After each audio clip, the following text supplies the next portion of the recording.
तो चलें देखें। बिस्मिल्लाहिर्रहमानिर्रहीम। ध्यान सारों का इधर।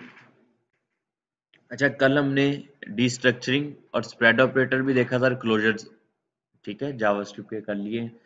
आज हमने call back, synchronous functions, promises और फेच एपीआई, इन चीज़ों को देखना है। इसके अलावा डाटा टाइप्स को हम थोड़ा सा डीपली देखेंगे, कितने किस्म के डाटा टाइप्स हैं। पढ़ तो चुके हैं हम वैसे, ठीक है, लेकिन आपको यानी कि तरीके से नहीं बताया एक साथ ही, हम उस टॉपिक को एक साथ ही देख लेंगे ताकि आपको पता लग जाए कि एक चीज़ और कवर हो चुकी है हमारी।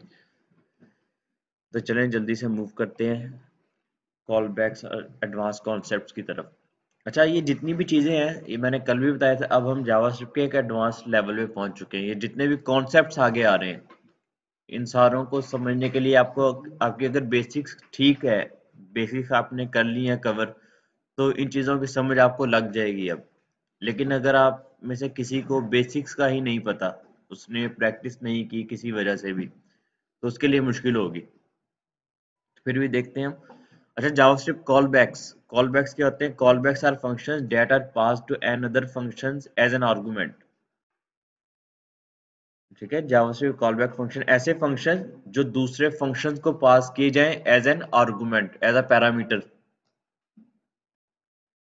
A callback function can run after another function has finished running.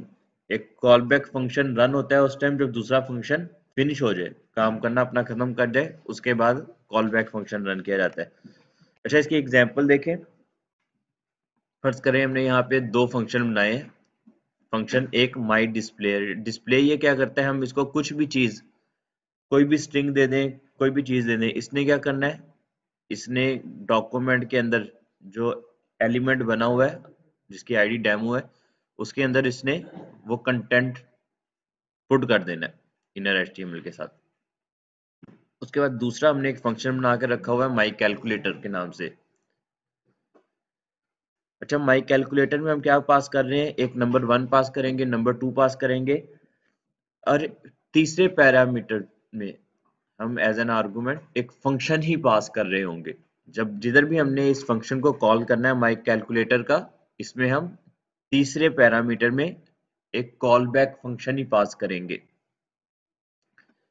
अच्छा, जब ये फंक्शन एग्जीक्यूट होगा, फर्ज करें माई कैलकुलेटर फंक्शन है, यहाँ पे मैंने इसको कॉल किया बनाने के बाद, इसके पहले दो पैरामीटर है, मैंने नंबर पास कर दिए जिनको हमने इधर मैप करवा दिया। नंबर 1 में हमें 5 मिल जाएगा, नंबर 2 में 5 मिल जाएगा, और तीसरे पैरामीटर में यहाँ पे एज एन आर्गुमेंट मैंने फंक्शन ही पास कर दिया। कौन सा फंक्शन? जो मैंने ऊपर बनाया हुआ था, ठीक है, जो मैंने फंक्शन ऊपर बनाया हुआ है माई डिस्प्लेयर के नाम से, इसको मैंने as a third parameter pass कर दे यहाँ पे। अब इसको आप, इस फंक्शन को इधर आप किसी भी नाम से रिसीव कर लें, ये तो वेरिएबल का नेम है, आप कुछ भी रख सकते हैं। अब देखें, यहां से मैंने 3 वैल्यूज पास की थी। जब भी मैं इस फंक्शन को एग्जीक्यूट करता हूं, इसने क्या करना है, नंबर 1 और नंबर 2 का सम लेने के बाद जब इसकी कैलकुलेशन कंप्लीट हो चुकी है, उसके बाद इसने जिस फंक्शन को मैंने नीचे से पास किया था, इसने उस फंक्शन को कॉल किया इस जगह पर। नीचे से मैंने उस फंक्शन को सिर्फ पास किया था, यहां से सेंड किया था कि ठीक है, जब हमारी कैलकुलेशन कंप्लीट हो जाइए उसके बाद इसे रन कर देना। अब जैसे ही हम इसकी कैलकुलेशन कंप्लीट कर रहे हैं या कुछ भी काम कर रहे हैं, उसके बाद हमने माई कॉल बैक को यहां से एग्जीक्यूट कर दिया। तो जैसे ही मैं माई कॉल बैक को इधर से एग्जीक्यूट करूंगा, अब कौन सा फंक्शन चलेगा? ये ये माई डिस्प्लेयर, ये फंक्शन चल जाएगा। यहां से सम हमारे पास क्या बन चुका था, सम 10 बन गया ना, यहाँ पे 5 5 10 हो गया, नंबर 1 प्लस नंबर 2 ये 10 हो चुका है। 10 हमारे पास सम के अंदर आ गया, सम को हमने सेंड कर दिया माई कॉल बैक में। माई कॉल बैक बाइट, यानी कि ओरिजिनल तौर पे ये क्या चीज है, असल तौर में ये एक फंक्शन ही बना हुआ है माई डिस्प्लेयर का। इसको हमने सिर्फ नाम यानी कि कॉल बैक कह देते हैं, इसको आप कुछ भी नाम दे सकते हैं, सीबी लिख लें, यानी कि ये सिर्फ तरीकेकार है कि अगर हमने एक फंक्शन के मुकम्मल होने के बाद उसके बाद किसी फंक्शन को कॉल करना है तो हम इसको as a callback function pass कर सकते हैं। तो कैलकुलेशन होने के बाद हमारा ये फंक्शन चलेगा, इसके अंदर हमने यहाँ से 10 की वैल्यू पास की थी तो 10 हमें यहाँ पर मिल जाएगा और इसको हमने प्रिंट करवा दिया। तो इस पूरे कॉन्सेप्ट को कॉल बैक पास करना कहते हैं, कॉल बैक फंक्शन सेंड करना कहते हैं। इसकी एक मिसाल क्या थी, फर्ज करें जब हम यहाँ पर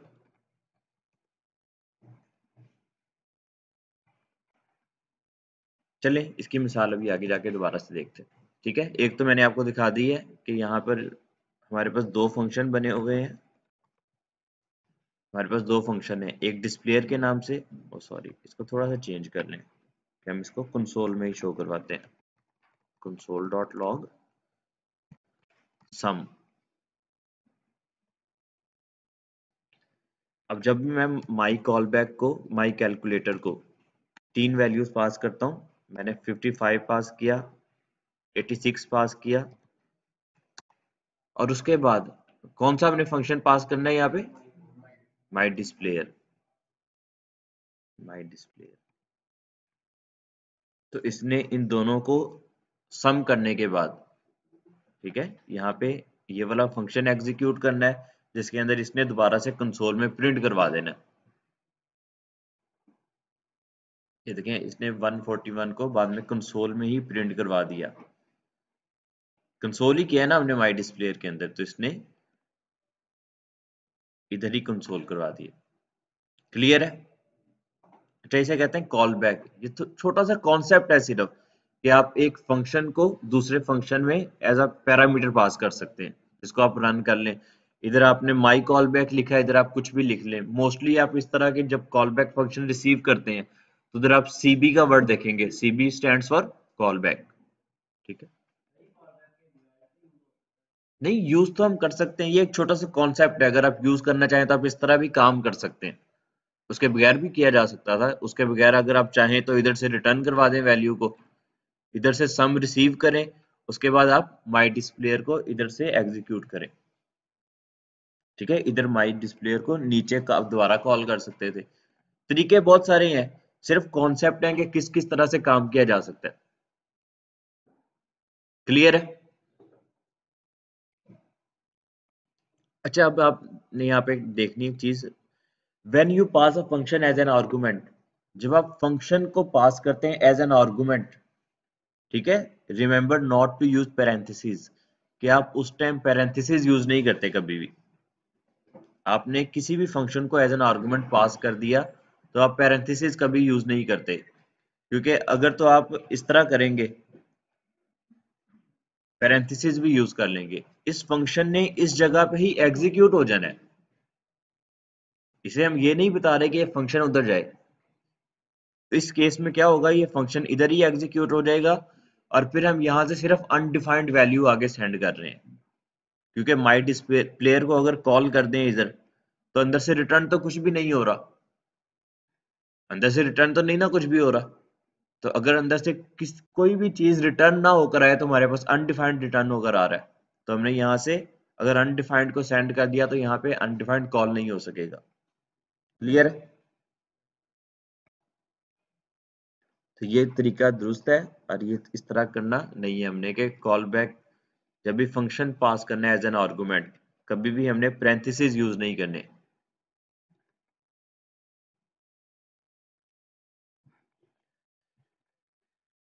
अच्छा, उसके बाद असिंक्रोनस जावास्क्रिप्ट। जावास्क्रिप्ट में असिंक्रोनस क्या होती चीज, functions running in parallel with other functions are called asynchronous। ऐसे फंक्शंस जो दूसरे फंक्शंस के साथ साथ एक साथ चल रहे हो, ठीक है, कोई फंक्शन पहले कंप्लीट हो रहा है, कोई फंक्शन बाद में कंप्लीट हो रहा है, इस चीज को पैरेलल करने को जावास्क्रिप्ट में सिंक्रोनस कहते हैं। आम जुबान में भी इसे सिंक्रोनस ही कहते हैं कि एक साथ मुतज़ाद में चीजें चल रही हो। ठीक है, इकट्ठे यानी कि लाइन बाय लाइन चीजें एग्जीक्यूट ना हो, दोनों एक साथ ही चलना शुरू हो जाए। अभी इसकी एग्जांपल देखते हैं, आप बेहतर समझ जाएंगे। A good example of JavaScript asynchronous is set timeout function. इसकी जो एक सबसे अच्छी मिसाल है कि time out function, set time out function, ये सिंक्रोनस जावास्क्रिप्ट की एक मिसाल है। अच्छा, अब इसको समझें कि ये हो किस तरह रही हैं चीजें, सिंक्रोनस में क्या चीजें होती हैं। फर्ज करें हमने जावास्क्रिप्ट में कोडिंग स्टार्ट की, हमने कर दिया कंसोल लॉग, ठीक है, लिख दिया, ठीक है, इस लाइन ने एग्जीक्यूट हो जाना है।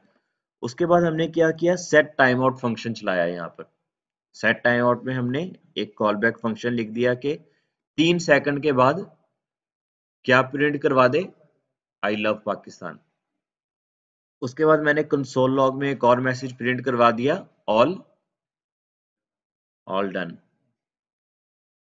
अच्छा देखिए, मैंने सबसे पहले कौन सी चीज लिखी थी, स्टार्टिंग, तो सबसे पहले क्या प्रिंट होना चाहिए था, स्टार्टिंग।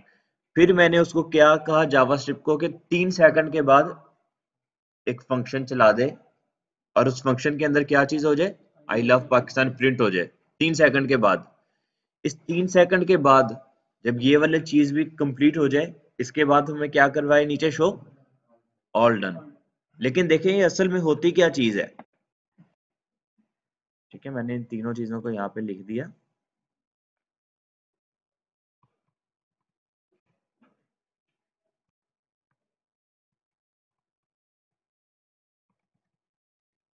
देखिए मैंने तीनों चीजों को यहाँ पे लिख दिया। अब आपने देखना है क्या काम होता है, स्टार्टिंग, ऑल डन, 3 सेकंड के बाद आई लव पाकिस्तान ये आया।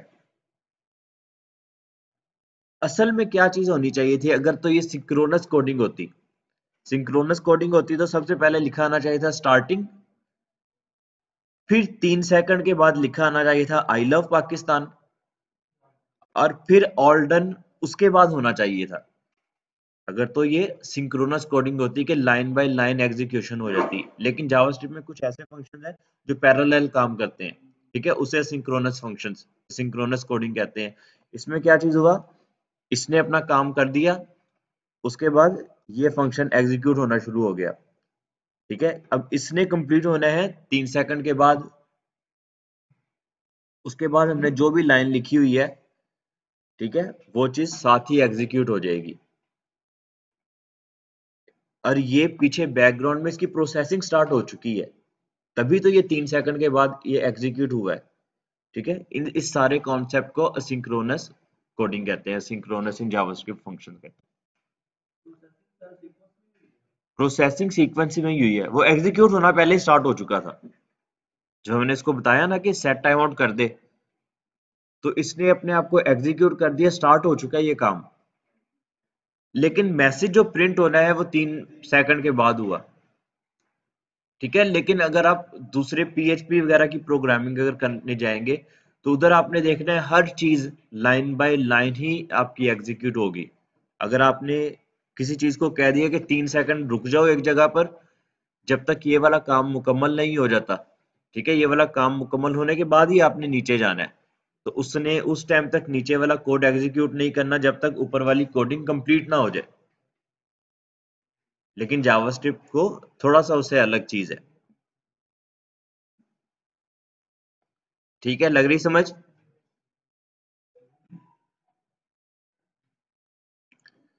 अच्छा अब इसमें देखें, ये सेट टाइम आउट में हमने ये जो फंक्शन जो पास किया था, इसे भी कॉल बैक फंक्शन कहते हैं, कि 3 सेकंड के बाद जो चल रहा है इसको हमने कॉल बैक फंक्शन लिख कर दिया है, कि 3 सेकंड के बाद ये फंक्शन कॉल बैक हो। फर्ज करें अगर हम इसे सेपरेटली लिख रहे हैं, तो फिर इसको किस तरह से लिखा जा सकता था, कि हमने कंसोल लॉग किया स्टार्टिंग, फिर हमने एक फंक्शन बनाया, फंक्शन का कोई भी नेम दे दिया, सेट टाइम आउट के अंदर हमने ये ऊपर जो फंक्शन बनाया इसे as a callback function यहां से पास कर दिया, ठीक है। और मैंने आपको बताया जब हम कॉल बैक फंक्शन पास करते हैं तो हम उसके बाद पैरेंथेसिस यूज नहीं करते। अगर तो पैरेंथेसिस यूज कर दें तो इसने तो पहले ही एग्जीक्यूट हो जाना है, और एग्जीक्यूट हो गया तो इसने साथ ही हमें यहाँ पर कंसोल का मैसेज पहले ही शो करवा देना है प्रिंटेड, इसने 3 सेकंड के बाद नहीं चलना फिर। तो हम जो ये फंक्शन ऊपर लिख रहे हैं यहाँ पर, इसको अगर इस तरह पास करें, ये as a callback function pass हो रहा है जिसने 3 सेकंड के बाद ही एग्जीक्यूट होना है। और हम इसी चीज को इस तरह भी लिख सकते हैं ऊपर, जिस तरह मैंने आपको लिख के दिखाया। ठीक है, ये दोनों एक ही तरह है, सिर्फ उसमें क्या चीज हो रही है, नीचे फंक्शन को हम सेपरेटली डिफाइन कर रहे हैं और उसको बाद में पास कर रहे हैं एज एन आर्गूमेंट। इसमें डायरेक्टली हम एज एन आर्गूमेंट ही फंक्शन लिख भी उसी जगह पर रहे हैं। ठीक है, फर्क कुछ भी नहीं है दोनों में।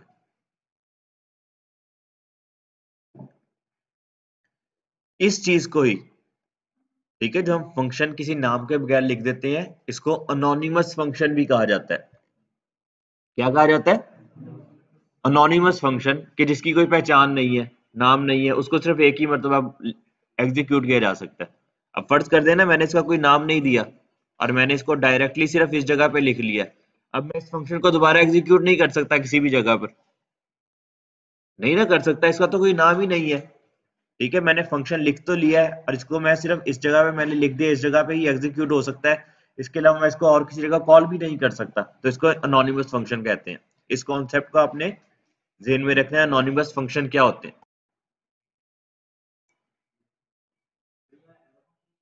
जी बिल्कुल, एरो फंक्शन यूज कर सकते हैं ES6 का।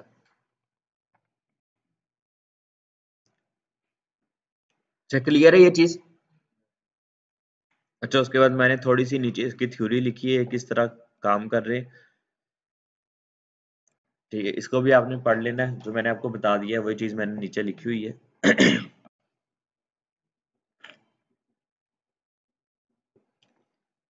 अच्छा, इसके बाद मूव करते हैं प्रोमिसेस।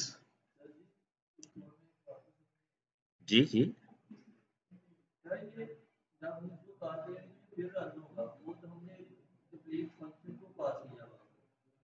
किस चीज को, किधर? सेट टाइम आउट है, मैंने इसे as a callback function pass कर दिया।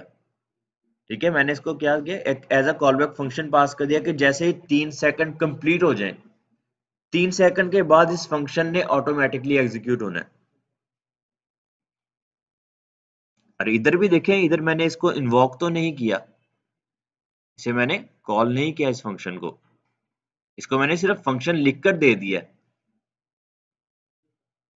ठीक है, इसे मैंने सिर्फ फंक्शन लिख के दिया है। फंक्शन कॉल करने के लिए आगे पेरेंट्स लिखना हमेशा लाजमी होते हैं, अगर तो हम पेरेंट्स नहीं लिखेंगे तो फंक्शन कभी भी एग्जीक्यूट नहीं होता।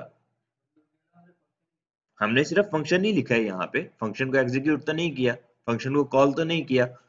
फंक्शन को इन्वॉक करने के लिए, कॉल करने के लिए हमें ये पेरेंट्स यूज करना लाजमी होते हैं, ब्रैकेट्स, छोटी ब्रैकेट्स, उसको यूज करना लाजमी होता है।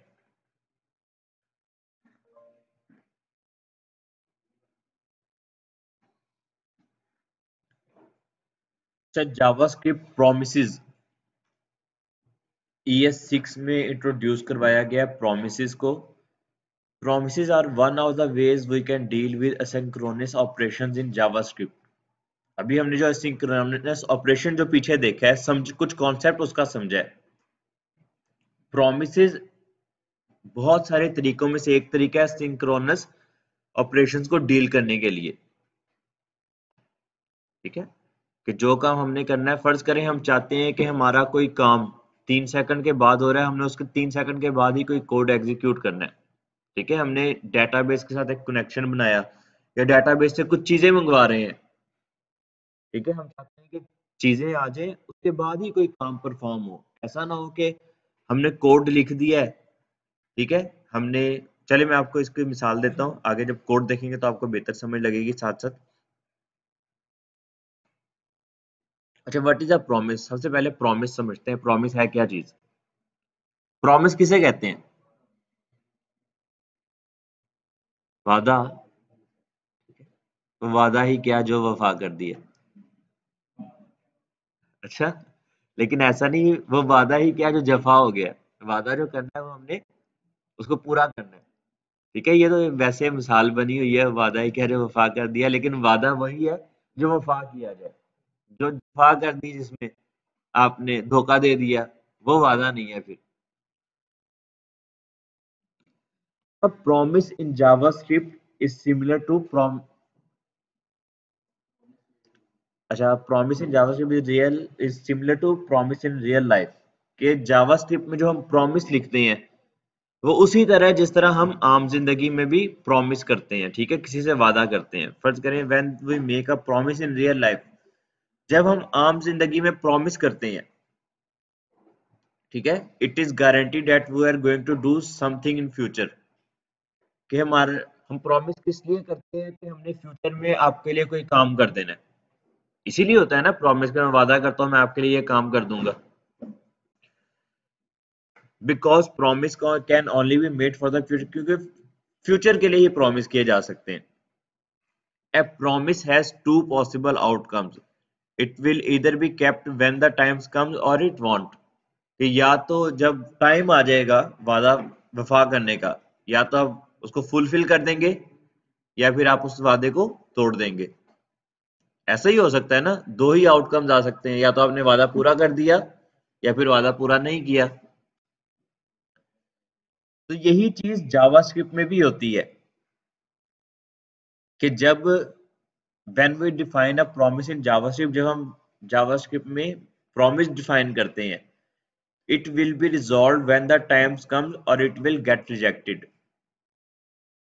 जब JavaScript में हमने कोई promise define किया कि कुछ काम 2 से 3 सेकंड के बाद होना चाहिए, तो या तो 3 सेकंड के बाद रिजेक्ट हो जाएगा काम, या फिर वो फुलफिल हो जाएगा।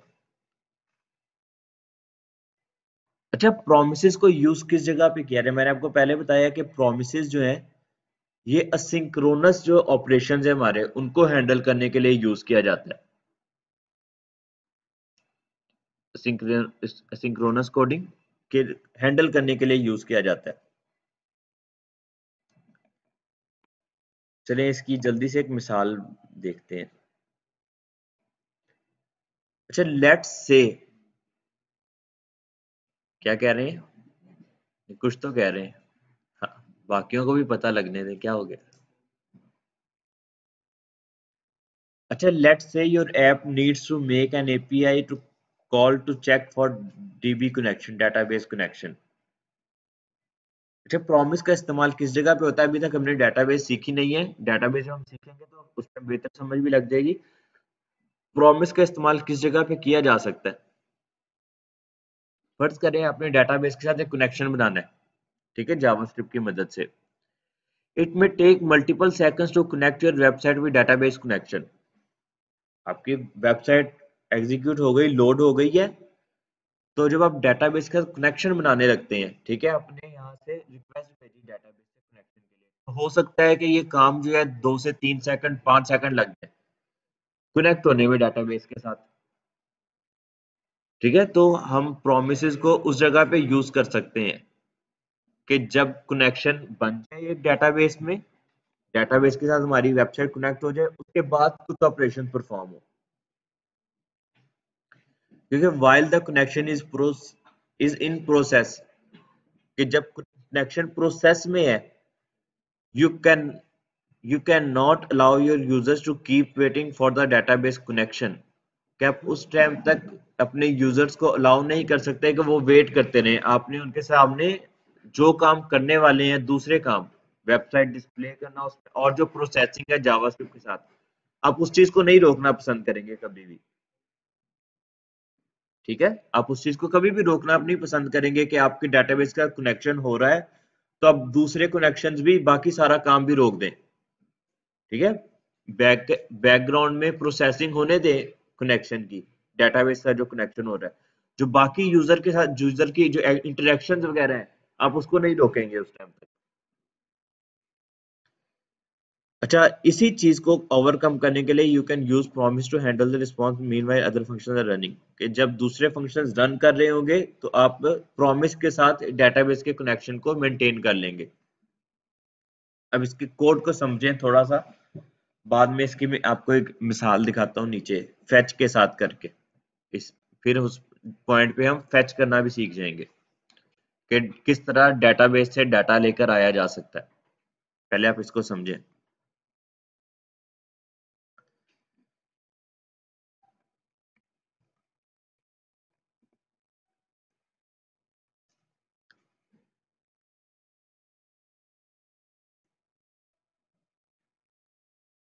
अच्छा, प्रॉमिस में अब दो चीजें होती हैं, कौन कौन सी चीजें? या तो वो रिजॉल्व हो जाएगा या फिर रिजेक्ट हो जाएगा। इसको कोड में लिख के देखते हैं ताकि आपको बेहतर समझ लगे इसकी। नजर आ रहा है सही सारों को? कोडिंग नजर आ रही है? अच्छा, ये फाइल मेरी अटैच है।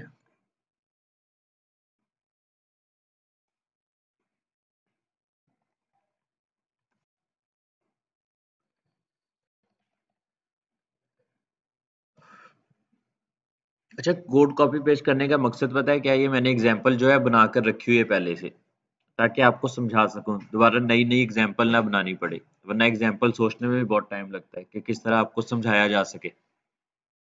ऐसे ही है ना? अच्छा, हम एक प्रॉमिस बनाने जा रहे हैं। प्रॉमिस बनाते हैं किस तरह, ये देखें।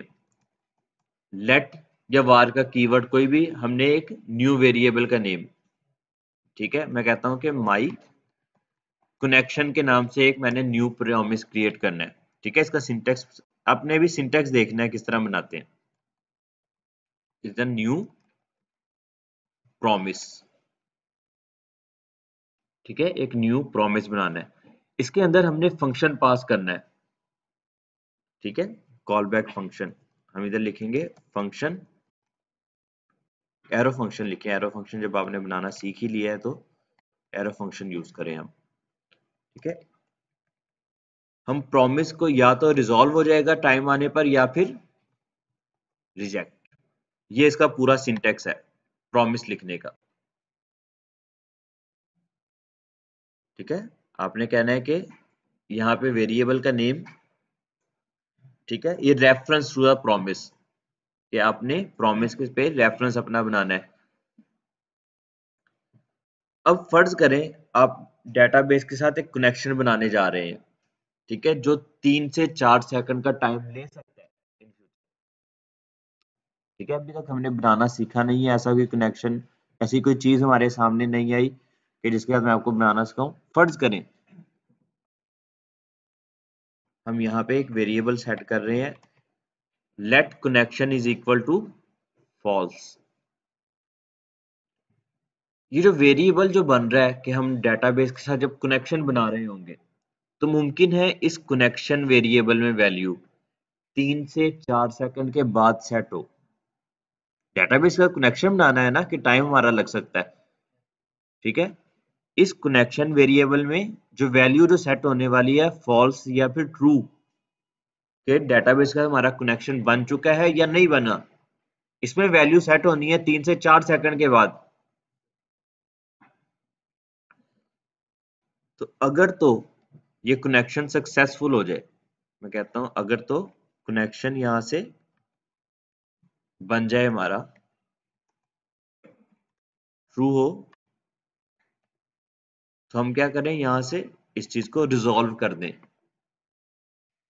कि ठीक है, हमने कनेक्शन हमारा बन चुका है डेटाबेस के साथ। अब हम यहां से एक मैसेज सेंड कर रहे हैं कि कनेक्ट हो चुका है हमारा, हमारी वेबसाइट कनेक्ट हो चुकी है डेटाबेस के साथ।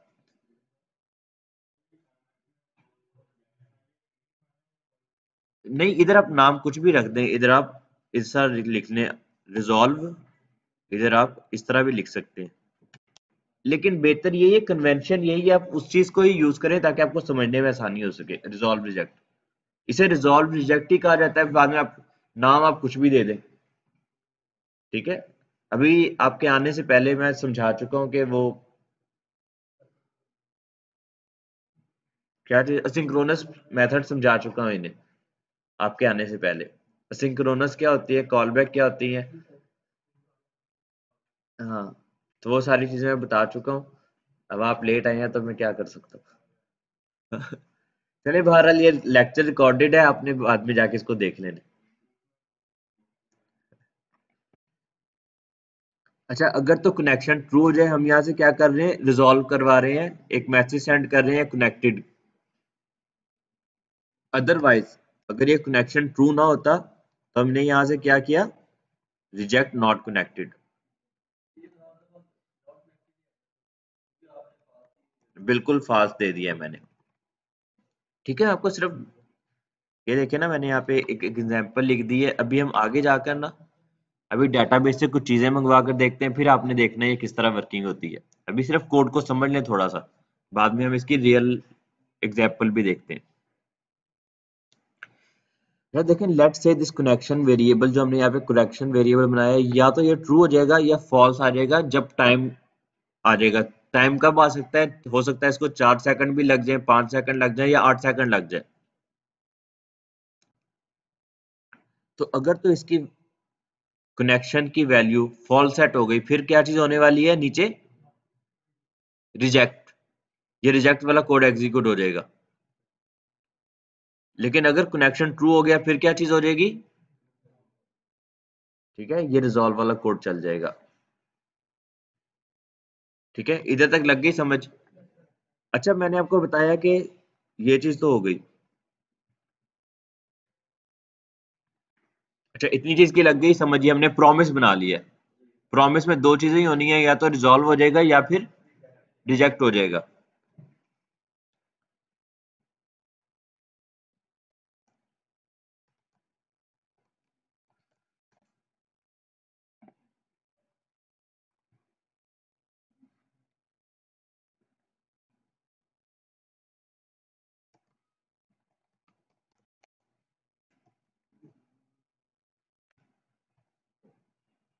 हम्म, अच्छा, मैं कहता हूं कि जब मेरा ये डेटाबेस के साथ कनेक्शन बन जाए, फर्ज करें 3 सेकंड के बाद बन रहा है या 5 सेकंड के बाद बन रहा है, जब भी बन रहा है, मैं उसके बाद ही कोई काम करना चाहता हूँ। ठीक है, फर्ज करें 3 सेकंड या 5 सेकंड के बाद अगर तो डेटाबेस का कनेक्शन ना चला, तो फिर मैं कुछ और काम भी करना चाहता हूँ, यानी कि एरर शो करवा दूं कि ठीक है हमारी वेबसाइट में एरर आ चुका है। लेकिन अगर कनेक्ट हो जाए तो मैं कुछ और ऑपरेशन परफॉर्म करना चाहता हूँ, अब डेटाबेस से चीजें मंगवाना चाहता हूँ। ठीक है, डेटाबेस से चीजें मंगवाकर यूजर को शो करवाना चाहता हूँ। तो उसके लिए मैंने लिखा यहाँ पे माई कनेक्शन। ठीक है, ये माई कनेक्शन जो रेफरेंस मैंने दिया है प्रॉमिस का। जैसे ही माई कनेक्शन बन जाए, तो फिर क्या करे, जो इसके अंदर से हम मैसेज सेंड कर रहे हैं,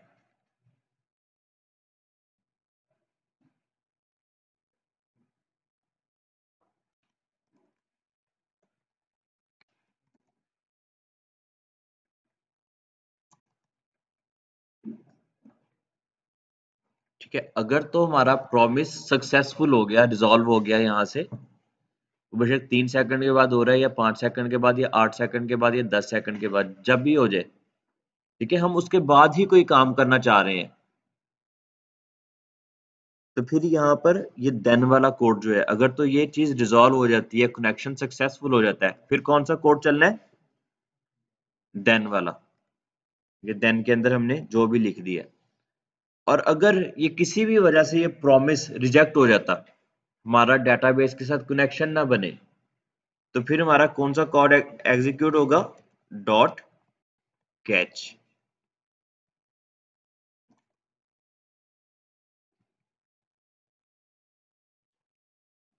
इस कैच के अंदर जो भी हम कॉल बैक फंक्शन पास कर देंगे, ये जो एरर अगर यहां से मिलता है, वो अब इस एरर मैसेज के अंदर मिल जाएगा।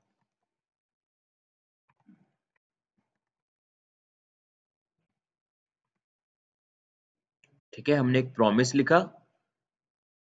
ठीक है, अगर तो अंदर से प्रॉमिस रिजॉल्व हो गया, ठीक है, तो फिर यहाँ पर कौन सा कोड कोड चलना है? ये देन के अंदर हम जो भी लिख लेंगे, ये काम उस टाइम ही होगा जब इस प्रॉमिस के अंदर से चीजें रिजॉल्व होकर आ जाएंगी। और अगर अंदर से चीजें रिजेक्ट हो गई प्रॉमिस के अंदर से, तो फिर कौन सा कोड एग्जीक्यूट होगा? ये कैच वाला। अच्छा, तो अब इसका आउटपुट देखें।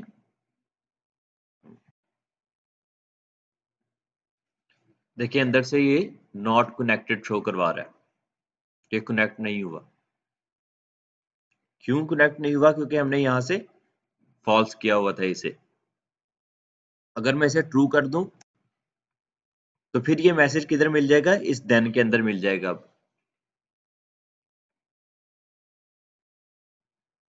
ठीक है, ये चीज आप देखें यहाँ पे कनेक्टेड शो करवा रहा है हमें। लग रही समझ?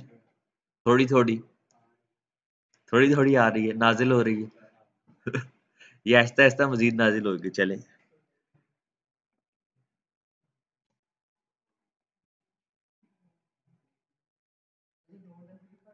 हाँ, ये डॉट देन जो है ये प्री डिफाइंड कीवर्ड है। इसमें ये देखें, हमने माई कनेक्शन का रेफरेंस क्या बनाया है कि ये एक न्यू प्रॉमिस बन जाए। ठीक है, माई कनेक्शन लिख लें या लिख लें माई वेरिएबल। ठीक है, ये एक न्यू प्रॉमिस है। हमने इसका रेफरेंस, न्यू जो प्रॉमिस हमने लिखा उसको रेफरेंस क्या दे दिया, माई वेरिएबल, कि जो प्रॉमिस जो है ये माई वेरिएबल के अंदर स्टोर हो जाए। फिर मैंने लिखा अगर तो ये प्रॉमिस जो है ये वादा वफा हो जाता है, तो फिर आपने यहां से क्या चीज सेंड कर दिया, रिजॉल्व के अंदर मैसेज सेंड कर दिया। अगर तो ये प्रॉमिस सक्सेसफुल हो जाए तो फिर क्या चीज चलने वाली है, देन। क्या चीज? ये अभी आप समझ नहीं ना रहे, फर्ज करें यहाँ पर मैंने सेट टाइम आउट के साथ, इसके आगे फैच आने दें फिर आपको बेहतर समझ लगेगी। क्या चीज? रिजॉल्व और रिजेक्ट ये पैरामीटर का नेम है, ये फंक्शन ही है। ठीक है, फंक्शन देखें, ये कॉल बैक फंक्शन प्रॉमिस के अंदर से पहले लिखे गए हैं। प्रॉमिस जो कॉन्सेप्ट है असिंक्रोनस मेथड्स को वो करने का, क्या कहते हैं, हैंडल करने का, असिंक्रोनस ऑपरेशंस को हैंडल करने का, उसके अंदर ये चीज पहले से प्री डिफाइंड है कि इस तरह ये काम करना है। ये खुद से यानी कि लिख नहीं रहा, ये प्री डिफाइंड सिंटैक्स है।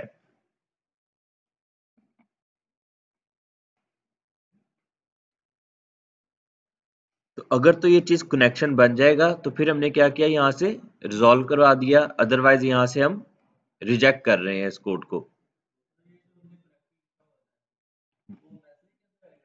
क्या चीज?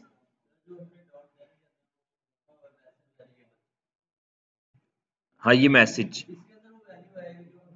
बिल्कुल जो इधर से हमने कनेक्टेड लिखी है वो मैसेज हमें इस जगह पे मिल जाएगा। हमने जिस चीज को यहाँ से सेंड कर दिया वो चीज हमें किधर मिलेगी, इस जगह पर।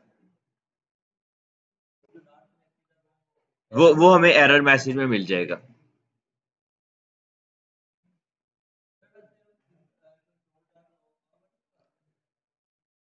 अच्छा, ये अभी आपको बिल्कुल थोड़ा सा कोड आप देख रहे हैं, इस वजह से आपको लग रहा है कि ये काम उधर ही कि अगर हम कर लें तो आसान हो जाएगा।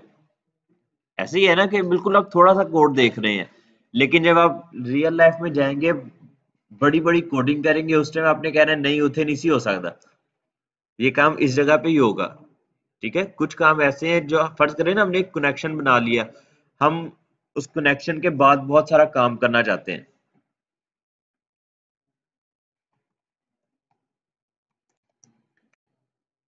फर्ज करें मैंने यहाँ पे प्रॉमिस जो है माई कनेक्शन का, ये हमने एक अलहदा से लिखा हुआ है, एक अलहदा फाइल में लिखा हुआ है, हम सारी कोडिंग एक फाइल में नहीं कर रहे होंगे। मैंने यहाँ पे लिखा कनेक्ट टू डीबी, कि डेटाबेस के साथ एक कनेक्शन बन जाए हमारा। इसको हमने लिखा हुआ है एक बिल्कुल सेपरेट फाइल में लिखा हुआ है, जावास्क्रिप्ट की सेपरेट फाइल में। हमारा जो कोड जो स्टार्ट होगा वो समझे, हमारी जो नई फाइल बन रही है मेन फाइल, वो इधर से बन रही है, न्यू फाइल हमारी यहां से स्टार्ट हो रही होगी। अब मैंने यहाँ पे कहा कि स्टार्टिंग, हमने यहाँ से अपने जावास्क्रिप्ट का कोड लिखना स्टार्ट कर दिया, लाइन बाय लाइन करके लिखना स्टार्ट कर दिया। हम एक खास पॉइंट पे पहुंचते हैं, ठीक है, वहां पे हम क्या करवाते हैं, डेटाबेस के साथ कनेक्शन करवाते हैं। तो मैंने यहाँ पे क्या किया, कनेक्ट टू डीबी। ठीक है, डीबी के साथ जो कनेक्शन बनना है वो चाहे जितना भी टाइम ले ले, जब वो कनेक्शन बन जाए अब वहां पर दूसरी फाइल में, ठीक है, उसके बाद हमने कुछ काम एग्जीक्यूट करना है, कुछ काम परफॉर्म करना है इस कोड में। ठीक है, तो फिर मैंने कहा अगर तो वहां से कनेक्शन बन के आ जाए, तो हमने यहाँ पे लाजमी नहीं है कि यहाँ पे हम सिर्फ कंसोल करवाएं, जो सारा कोड कनेक्शन होने के बाद होना था वो काम हमने देन के अंदर करना है अब। ठीक है, फर्ज करें यहाँ पे हमने 500 लाइनों का कोड लिखना था, कनेक्शन बनने के बाद लिखना था, और हमने एक चीज नहीं करनी, हम चाहते हैं कुछ चीजें कनेक्शन होने के बाद एक फाइल में हो, कुछ चीजें कनेक्शन बनने के बाद दूसरी फाइल में एग्जीक्यूट हो, कुछ चीजें कनेक्शन बनने के बाद तीसरी फाइल में एग्जीक्यूट हो, तो हमें बार बार प्रॉमिस लिखने की जरूरत नहीं पड़ेगी। हमने प्रॉमिस जो है वो एक लहदा सी जगह बनाकर, एक कॉन्फ़िगरेशन बना के उसकी लहदा से रख ली है। तो ये चीजें इस तरह काम कर रही होंगी। ठीक है, मैं कहता हूँ कनेक्ट टू डीबी। अच्छा, यहाँ पे स्टार्टिंग, हाँ तो फिर अगर तो वहां से रिजेक्ट होकर आ गया, कनेक्शन नहीं बना हमारा डेटाबेस के साथ, फिर हमेशा ये कैच वाला कोड चलेगा। हाँ, कैच के अंदर आप क्या करेंगे, कैच के अंदर आप यूजर को मैसेज शो करवा सकते हैं कि डेटाबेस का तुम्हारा कनेक्शन नहीं बना, अब पेज को रिफ्रेश करो। ठीक है, या बटन को दोबारा क्लिक करो ताकि हम दोबारा से कनेक्शन बनाकर देखें। इस तरह की चीजें अक्सर आपने देखा होगा, फेसबुक ऐप जब आप यूज कर रहे हैं, आपका वाईफाई डिस्कनेक्ट हो जाता है, तो वहां पे आपको मैसेज शो हो जाता है कि ठीक है अब डिस्कनेक्ट हो गया। तो ये सारी चीजें इस तरह ही हो रही होंगी प्रोमिस के साथ।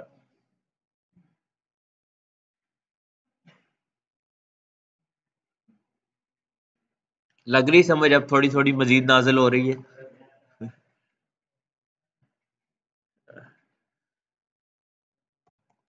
अच्छा, एंडिंग।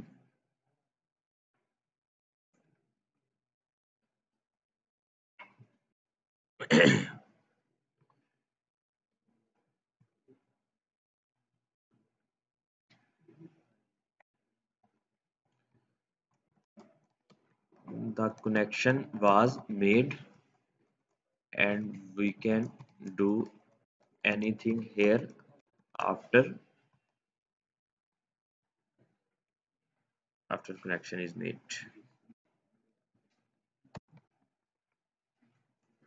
अच्छा, हमने प्रॉमिस जो लिखा था, अब देखें मैंने यहाँ पे क्या लिखा कि कनेक्शन जो है अब यहाँ पे इस पॉइंट पे बन जाता है, और इस पॉइंट पे हम जो करना चाहें अब, ठीक है, हम यहाँ पर वो काम कर सकते हैं।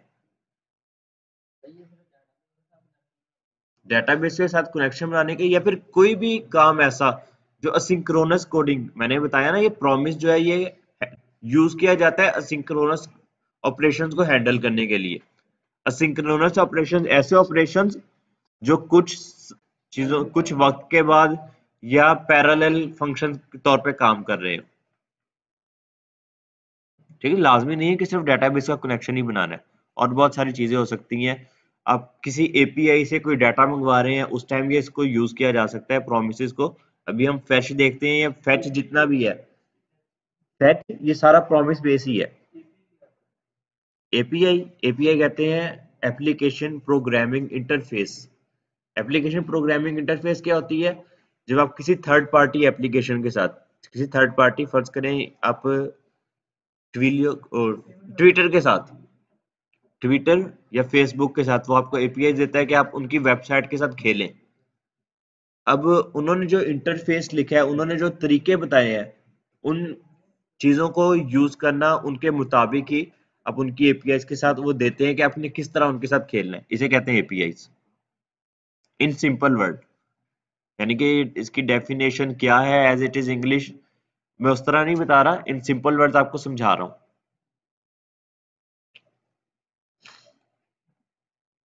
अच्छा, लग गई समझ सिंक्रोनस कोडिंग की?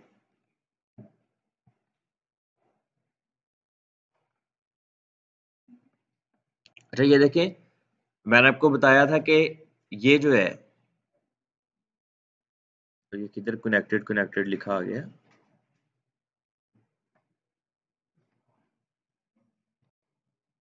अच्छा, ये देखिए, लाइन नंबर 16 पे स्टार्ट हुआ हमारा, लाइन नंबर 16 पे हमारा कोड स्टार्ट हुआ। आप हंस क्यों रहे हैं? या तो बहुत ही समय लग गई या नहीं लगी। अरे कुछ भी नहीं हुआ। अच्छा, कंसोल हमने स्टार्ट किया, मैसेज प्रिंट करवाना स्टार्ट किया। अब ये कनेक्शन टू डीबी जब भी बन जाए, ठीक है, तो हमने उसके बाद यहाँ पे कंसोल में मैसेज प्रिंट करवा दिया, और यहाँ पे कंसोल लॉग में एंडिंग, ये एंड जब प्रिंट होगा, जैसे कि एंड ये पहले प्रिंट हो चुका है, कनेक्शन जो था वो बेशक 3 सेकंड के बाद बने या 5 सेकंड के बाद बने, उसने वो मैसेज बाद में प्रिंट करवा दिया।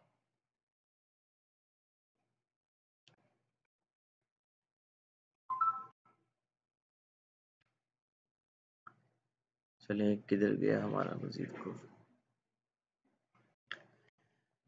अच्छा, fetch API. Fetch API simple है, इसकी लग जानी चाहिए समझ आराम से। हाँ हाँ, किसी भी एपीआई से डाटा मंगवाना, फर्ज करें आप जब सर्वर लिखते हैं ना नोड जेएस का, नोड जेएस के सर्वर लिखने के बाद वहां से, वहां पे आप एपीआई लिख रहे होंगे कि आप वहां से सिर्फ डाटा मंगवा रहे हैं या डाटा सेंड कर रहे हैं, और सारी प्रोसेसिंग जो है वो सर्वर पे होगी। फर्ज करें यहाँ पे एक एपीआई बनी हुई है सर्वर पे, ये एक एपीआई बनी हुई है, ये डेमो डाटा मौजूद है सर्वर पे। ठीक है, डाटा ये डाटा ऑब्जेक्ट की सूरत में ही होता है मोस्टली। ठीक है, मोस्टली जो हम डाटा के साथ खेल रहे होंगे वो ऑब्जेक्ट की सूरत में ही डाटा होगा जो आप ट्रांसफर कर रहे होंगे वेबसाइट से सर्वर की तरफ, और सर्वर से जो डाटा मंगवा रहे होंगे वो ऑब्जेक्ट की सूरत में ही मोस्टली होगा। फर्ज करें यहाँ पर आपके पास एपीआई मौजूद है, यहाँ पे कुछ डाटा मौजूद है। अब इस डाटा को किस तरह मंगवा सकते हैं जावास्क्रिप्ट की मदद से, वो यूज करेंगे आप फेच एपीआई। आप लिखेंगे फेच, फेच करना स्टार्ट कर दो डाटा से, डाटा बेस से डाटा।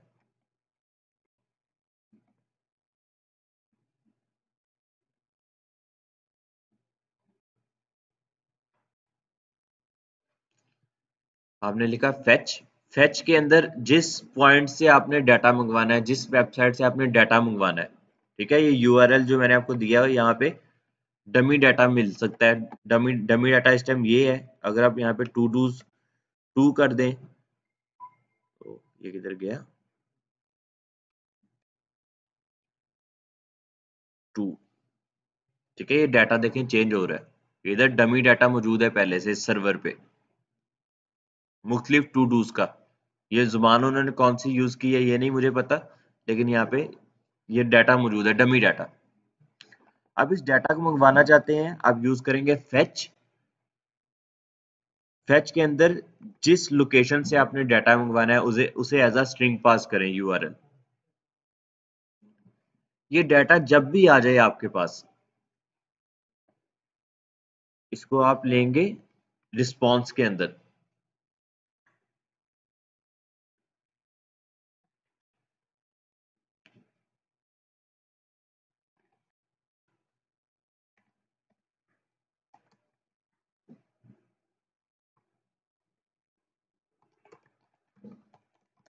कंसोल डॉट लॉग, ये डाटा बेस से डाटा ये जब भी आ जाए ये आपको मिलेगा इस देन के। ये फेच जो है ये प्रॉमिस बेस है कि अगर तो ये प्रॉमिस चल पड़ा, डाटा आ गया वहां से और कोई एरर नहीं आया हमारे पास, दरमियान में रुकावट ना बनी, ठीक है, तो ये सक्सेसफुल हो जाएगा। और सक्सेस होने पे कौन सा, रिजॉल्व होने पे कौन सी चीज चलती है, देन। तो जो भी रिस्पॉन्स आएगा वो रिस्पॉन्स हम इसे एज अ पैरामीटर यहाँ पे वो कर लेंगे।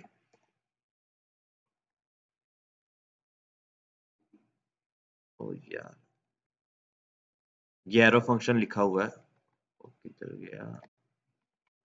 ठीक है, ये एरो फंक्शन लिखा हुआ है यहाँ पर। जो भी रिस्पॉन्स आएगा वो आपको किस इस पैरामीटर में मिल जाएगा। इसको चेक करें, ये हमारे पास रिस्पॉन्स जो आया था इसकी फॉर्म क्या थी। ठीक है, वो डाटा आना शुरू हुआ और यहाँ पे हमारे पास रिस्पॉन्स आ चुका है। हमने वहां से चीजें मंगवाई, वो चीजें हमारे पास आ चुकी हैं।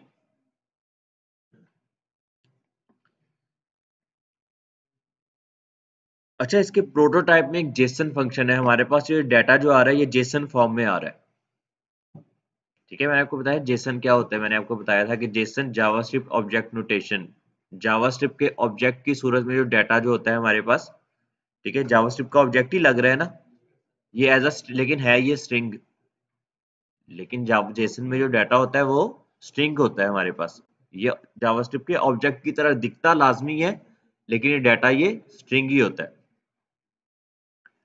अच्छा, इस चीज को लेने के लिए जेसन डॉट पार्स नहीं, हमारे पास यहाँ पे देखें रिस्पॉन्स के अंदर हम कौन कौन सी चीजें यूज कर सकते हैं। प्रोटोटाइप में उसने हमें ये जेसन का मेथड दिया हुआ है, रिस्पॉन्स के अंदर जेसन का मेथड है। अच्छा, अब इस रिस्पॉन्स डॉट जेसन को देखें, ये जेसन इटसेल्फ क्या चीज है। फर्ज मैं रिफ्रेश करता हूँ, ये जेसन एक function, response dot JSON.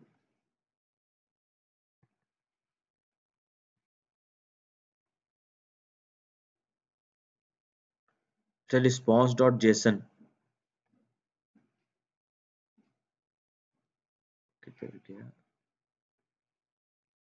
Response dot JSON. अच्छा, ये जेसन जो फंक्शन जो है, ये देखिए यहाँ पे आपको शो करवा रहा है नीचे इसकी डेफिनेशन, ये खुद भी एक प्रॉमिस बेस है। ठीक है, प्रॉमिस ही शो करवा रहा है ना। तो इसमें से डाटा निकालने के लिए इस फंक्शन को हम क्या करेंगे, यहां से रिटर्न करवाएंगे रिस्पॉन्स डॉट जेसन को। अब जब ये प्रॉमिस जो है, ये फिर इसने कुछ टाइम लेना है रिजॉल्व होने में, हो सकता है कुछ मिली सेकेंड्स ले। तो इस चीज को बाद में दोबारा इसके अंदर से डाटा जो प्रोसेसिंग के बाद हमें मिलेगा वो कुछ सेकंड के बाद मिलने वाला है। और इसके अंदर से जो जिस चीज को भी हम अगर किसी प्रॉमिस को रिटर्न करवाते हैं तो हमें उसका रिस्पॉन्स बाद में एक दूसरे देन के अंदर मिलता है। तो ये प्रॉमिस जब रिजॉल्व होगा, इसका डाटा जो है हमें किस पॉइंट पे मिलेगा, इस पॉइंट पे मिलने वाला है डाटा में।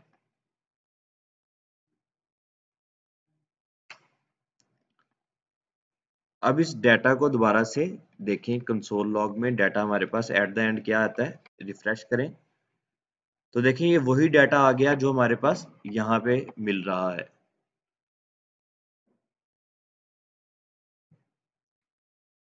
ठीक है, तो इस तरह फेच एपीआई को यूज करते हुए हम डाटा मंगवाते हैं किसी सर्वर से, किसी वेब पेज से, किसी एचटीटीपी सर्वर से।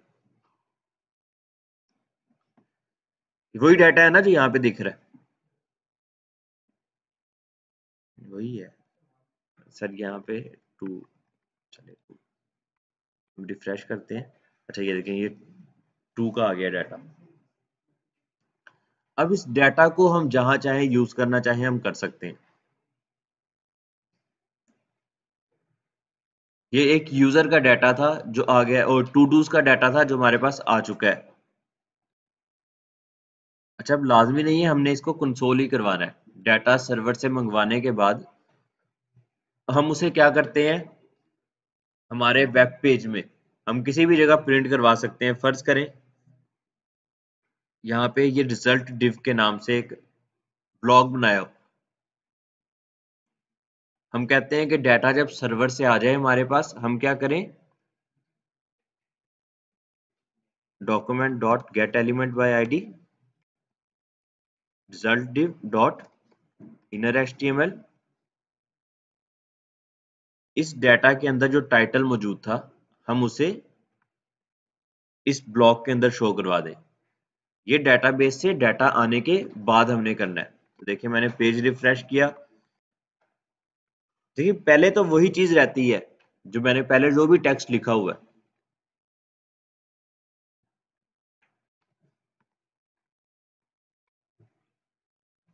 ठीक है, बाय डिफॉल्ट इसमें क्या चीज लिखा हुआ है, जो भी टेक्स्ट लिखा हुआ था अभी तक ये वहां पर वही चीज मौजूद है।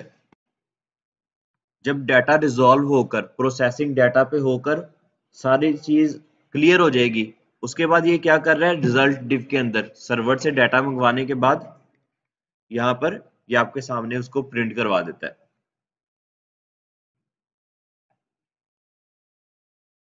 लग रही समझ, ये किस तरह चीजें हो रही हैं, किस तरह होने वाली हैं आगे।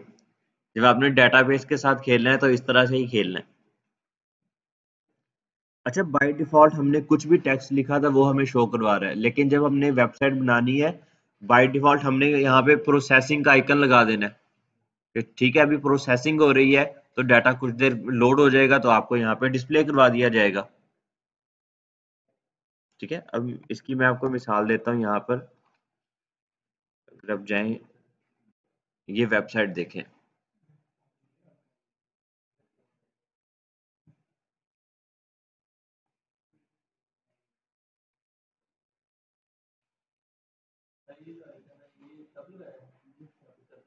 ये यहाँ पे कोई आइकन शो होगा दरमियान में ग्रो करने का। ये डेटाबेस से डाटा मंगवाने में टाइम लग रहा था। ठीक है, जैसे ही डाटा आ गया वहां से सर्वर से, तो हमने यहाँ पे उसको प्रिंट करवा दिया। ठीक है, इसका एक टाइटल था। ठीक है, ऑब्जेक्ट के अंदर इसका एक टाइटल मौजूद था। ये लूप अरे में डाटा था, तो हमने इसको लूप में करके इसमें लूप चला के यहाँ पे प्रिंट करवा दिया। इसकी स्टाइलिंग करनी थी वो जैसी हम चाहे कर सकते हैं। डाटा ही है ना यहाँ पे। डाटा की आप स्टाइलिंग तो आप कार्ड वगैरह आप कुछ भी यूज कर लें बूटस्ट्रैप के। ठीक है, डेटाबेस से डाटा मंगवाने के बाद आप उसको किस तरह डिस्प्ले करवाना चाहते हैं ये अब आपकी मर्जी है। ये डेटाबेस में पड़ा हुआ है, ये जितने भी क्विज ये सारे मौजूद हैं ये डेटाबेस में पड़े हुए हैं।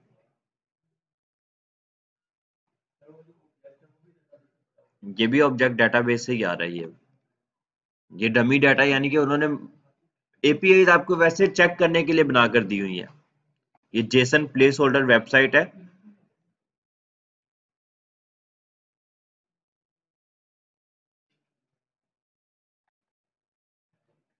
फर्ज करें यहाँ पे कुछ यूजर्स हैं आपके पास मौजूद। कुछ यूजर्स आपके पास मौजूद है अरे की सूरत में। आप किस तरह मंगवा सकते हैं?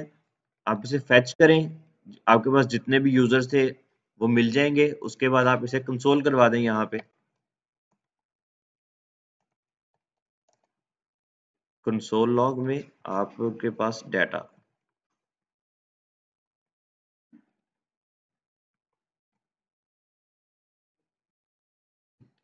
ये देखें यहाँ पे कंसोल में उसने यहाँ पे आपको 10 यूजर्स ला के दे दिए। अब इस यूजर को किस तरह अपनी वेबसाइट पे शो करवाना है बूटस्ट्रैप के साथ, आप इसको लूप यूज करके आप इसका सिंटेक्स जो है वो HTML की वेबसाइट में बूटस्ट्रैप के कार्ड यूज करके उसके अंदर डिस्प्ले करवाएं। इसी तरह आपके पास कुछ डाटा मौजूद है यहाँ पर टू डूज का। फर्ज करें आपके पास 5000 फोटोज का डाटा मौजूद है यहाँ पर डाटाबेस में। यहाँ पे आप यूज करें डाटाबेस में। ठीक है, आप एपीआई फैच के साथ एपीआई को कॉल करें।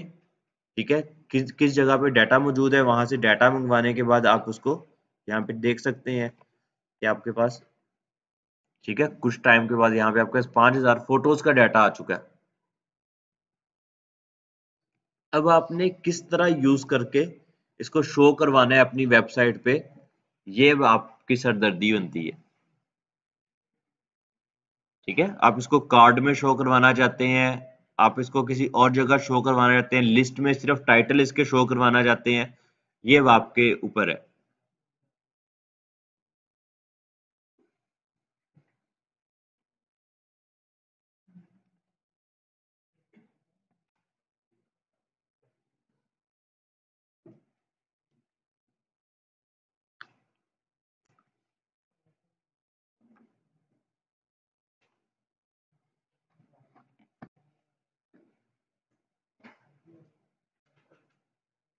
क्लियर है?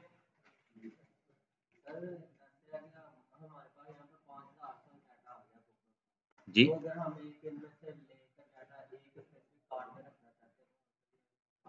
एक स्पेसिफिक कार्ड में मतलब? जी जी। हाँ, किस कार्ड पे कैसे सेट करेंगे? अच्छा, डेटाबेस से फर्ज करें यहाँ पे आपके पास 5000 डाटा आ चुका है।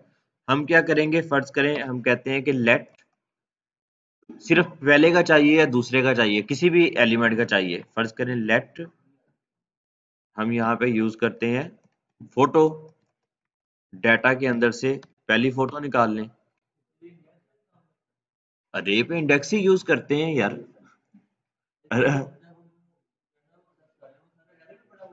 डाटा सारा अरे में पड़ा हुआ है ना, ये आपको दिखाया तो है यहाँ पे, ये आपके पास 5000 चीजों का डाटा जो है वो अरे के अंदर मौजूद है, ये अरे है। अरे से डाटा किस तरह निकाला जाता है आपको ये भी नहीं पता? इंडेक्स को यूज करके करेंगे। अरे में इंडेक्स को यूज करके डाटा निकालेंगे, उसके अंदर जो ऑब्जेक्ट है उसको बाद में उसकी प्रॉपर्टीज एक्सेस करने के लिए प्रॉपर्टी के नेम के साथ एक्सेस करेंगे। क्या? फाइंड इंडेक्स से, हम फाइंड इंडेक्स से क्या करेंगे? नहीं, अगर किसी चीज का इंडेक्स मालूम वो तो अलग चीज है ना। फर्ज करें आप किसी एक फोटो का ही लेना चाहते हैं, ठीक है, मैंने कहा फोटो,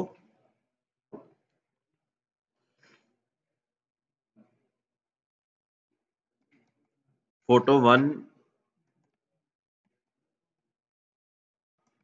ठीक है, ये देखें यहाँ पे फोटो आप लिख दे। देखिए फोटो वन का डाटा आ गया सारा। ठीक है, इसका आप टाइटल निकालना चाहते हैं, यूआरएल निकालना चाहते हैं, थंबनेल यूआरएल निकालना चाहते हैं, जो भी निकालना चाहते हैं वो आप प्रॉपर्टी के जरिए निकालेंगे। इस क्या क्या कौन सी प्रॉपर्टीज है यहाँ पे? थंबनेल यूआरएल है,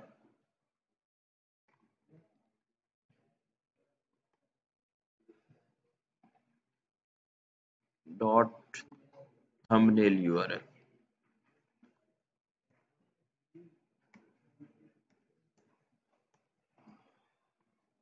थंबनेल यूआरएल।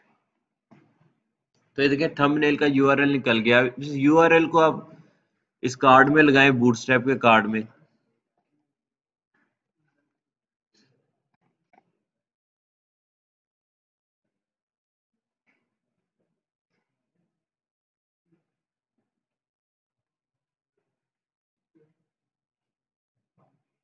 नहीं, मैं आपको बता रहा हूँ कि आप जो थंबनेल जो है आप इसको थंबनेल पे लगाएं, ठीक है, उस पे लूप चलाकर इसको थंबनेल पे लगाएं, जो उसका टाइटल आ रहा है वो आप टाइटल पे लगाएं, जो उसका कंटेंट डिस्क्रिप्शन है वो डिस्क्रिप्शन पे लगाएं, जो बटन के क्लिक होने पे आप उसको जहां पे लेके जाना चाहते हैं वहां पे ले जाएं इजीली।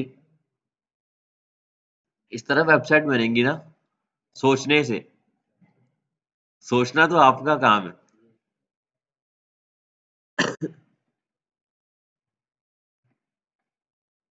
अच्छा क्लियर है फेच? अच्छा फेच हमने यूज किया डेटाबेस से डाटा मंगवाने के लिए भी। फेच को यूज किया जाता है, किया जा सकता है डाटा एपीआई में डाटा सेंड करने के लिए भी किया जा सकता है।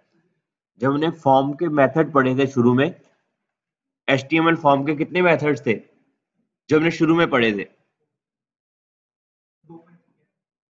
कौन कौन से मेथड थे? गेट और पोस्ट, बिल्कुल। ये जो फेच जो मैंने किया ये गेट हुआ है या पोस्ट हुआ है? हम चीजें हासिल कर रहे हैं ना। ये हमने गेट को यूज कर लिया है, इसको हम पोस्ट के लिए भी यूज कर सकते थे, कर किया जा सकता है, लेकिन पोस्ट के लिए हम एक आसान लाइब्रेरी यूज कर लेंगे, ठीक है, क्योंकि फिर थोड़ी सी कंफ्यूजन बढ़ जाती है, समझ नहीं लगती। लेकिन इतना मुश्किल कुछ भी नहीं है, उसमें सिर्फ टाइप ही बतानी पड़ती है कि आपने डाटा सेंड करना है या डाटा वहां से मंगवाना है। फिर उसमें आप सेकंड पैरामीटर में आप इसकी टाइप बताते हैं कि आप पोस्ट करना चाह रहे हैं, जो आपने डाटा सेंड करना है उसके लिए एक प्रॉपर्टी आप यूज करते हैं सेंड करने के लिए डाटा की, कि आप क्या सेंड करना चाहते हैं, उसमें ऑब्जेक्ट रख के आप वो सेंड कर देते हैं, डाटा सेंड हो जाता है। अगर कहते हैं तो आपको मिसाल दिखा देता हूँ, फेच पोस्ट एग्जाम्पल।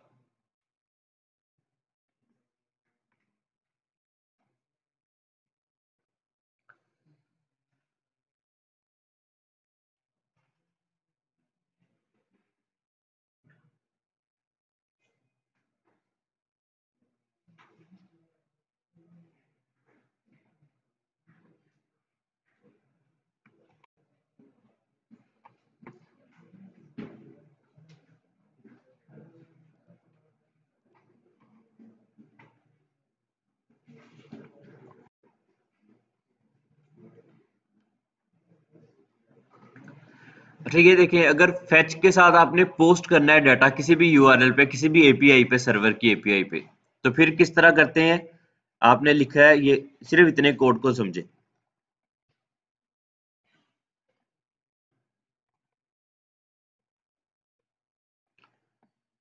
फर्ज करें ये यूआरएल एक बना हुआ है, एपीआई बनी हुई है गिटहब की, जिसपे आप डाटा सेंड करके गिटहब पे चीजें क्रिएट कर सकते हैं प्रोग्रामिंग की, प्रोग्रामेटिकली। आपने फेच यहाँ पे यूआरएल लिखा कि आप इस यूआरएल में डाटा सेंड करना चाहते हैं, पोस्ट करना चाहते हैं। तो पहले पैरामीटर में तो आपने यूआरएल लिख दिया एपीआई का। दूसरे पैरामीटर में एज ऑन ऑब्जेक्ट आप एक वैल्यू पास करेंगे, उसमें एक की रखेंगे, मेथड। आपने मेथड बताना है कि आप डाटा पोस्ट करना चाह रहे हैं सर्वर पे, ठीक है। और यहाँ पे बॉडी में आपने क्या चीज सेंड करनी है? डाटा को एज अ स्ट्रिंगीफाई करके, जो हम डाटा जितना भी ट्रांसफर करते हैं वो स्ट्रिंगीफाई करके ही करते हैं। ये चीजें मैंने आपको पहले बता दी थी लोकल स्टोरेज में, मैंने आपको बताया था कि जो हम लोकल स्टोरेज में यूज कर रहे हैं तो किस तरह डाटा को स्ट्रिंग की हालत में कन्वर्ट करने के बाद हम डाटा स्टोर करते हैं।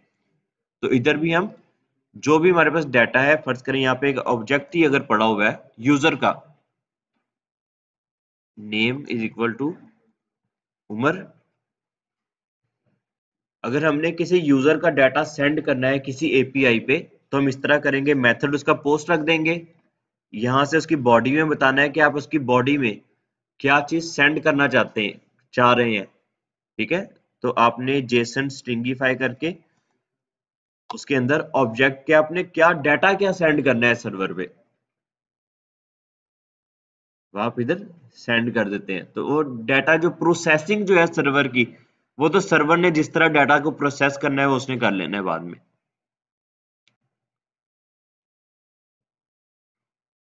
लग गई समझ हमजा? पक्की बात? चलिए ठीक। अच्छा उसके बाद अगर तो ये रिक्वेस्ट सक्सेसफुल हो जाती है, तो आपको रिस्पॉन्स में वो आपको बता देता है कि आपकी रिक्वेस्ट जो है सक्सेसफुल हो गई है। अगर तो ये डाटा वहां से वापस भी कुछ आ रहा है और आप उसको प्रोसेस करना चाहते हैं अब, ठीक है, तो आप इसको दोबारा रिटर्न करवाएंगे। ये रिस्पॉन्स डॉट जेसन एक प्रॉमिस है इटसेल्फ। तो जब ये प्रोसेसिंग इसकी कंप्लीट हो जाएगी, इसका डाटा आपको दोबारा देन के अंदर मिल जाएगा प्रोसेस होने के बाद, वो डाटा पैरामीटर में। अच्छा ये पोस्ट की एग्जांपल थी, लेकिन पोस्ट को छोड़ें फिलहाल, आप गेट पे रहे ताकि ऊपर से ना गुजरती रहे ज्यादा।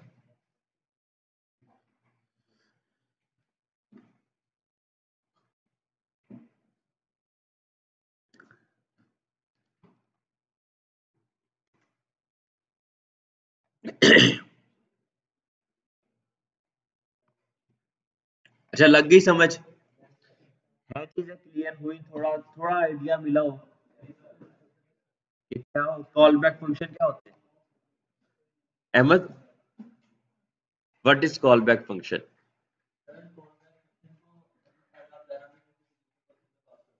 जी ठीक है। असिंक्रोनस जावास्क्रिप्ट, आप बताएं।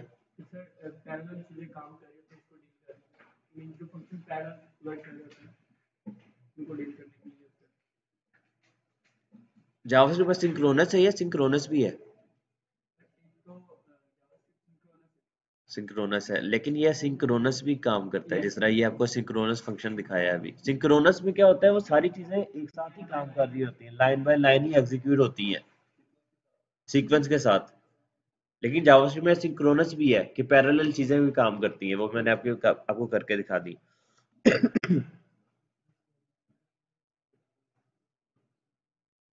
उसके बाद JavaScript promises, promises are one of the way we can deal with asynchronous operations in JavaScript. जो असिंक्रोनस ऑपरेशंस है जावास्क्रिप्ट के, उसको डील करने के लिए प्रॉमिस एक तरीकेकार है। इसके अलावा मजीद भी है,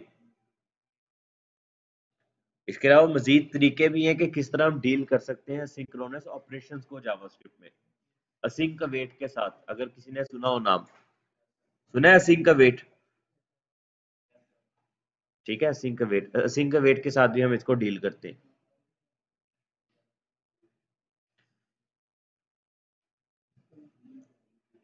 उसके बाद जावास्क्रिप्ट फैच एपीआई यूज किया जाता है डाटा को फैच करने के लिए।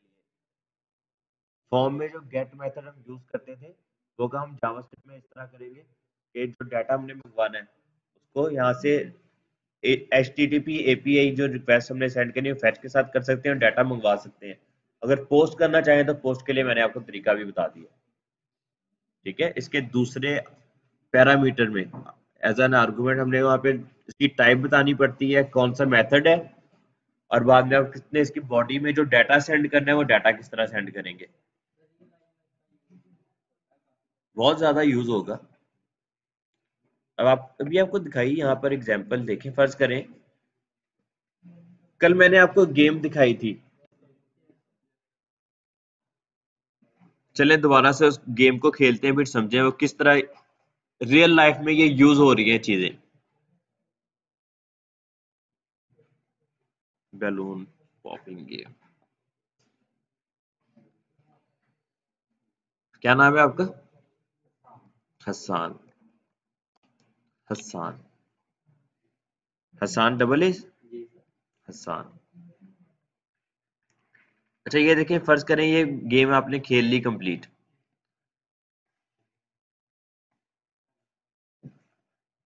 जितने भी पॉइंट बने, ये पॉइंट बनने के बाद सबसे पहले आपका डाटा जो है, ये जब गेम ओवर हो गई है, ठीक है, हमने फेच एपीआई का पोस्ट मेथड यूज करके आपका जितना भी स्कोर था, नेम था, वो हमने क्या किया, सर्वर को सेंड कर दिया कि ये यूजर था, इसका डाटा सर्वर को सेंड कर दो, इसके इतने पॉइंट्स बने। सर्वर में हमने उस चीज को प्रोसेस करके डाटाबेस में स्टोर कर लिया। ठीक है, एक डाटाबेस स्टोर भी कर लिया और उधर से उसके बाद डाटाबेस से मजीद चीजें मंगवा ली यूजर को शो करवाने के लिए। जो चीजें पहले से ही डाटाबेस में हमारे पास मौजूद है, किन किन लोगों ने पहले से गेम खेली हुई है, वहां से उसको सॉर्ट ऑर्डर में लाके उनके यहाँ पे स्कोर शो करवा दे। ठीक है, तो ये देखिए फैच का रियल लाइफ में यूज कि हमने डाटा को सेंड किया वेबसाइट से सर्वर पे और सर्वर से दोबारा डाटा मंगवा के अपनी वेबसाइट में यहाँ पे प्रिंट करवा दिया।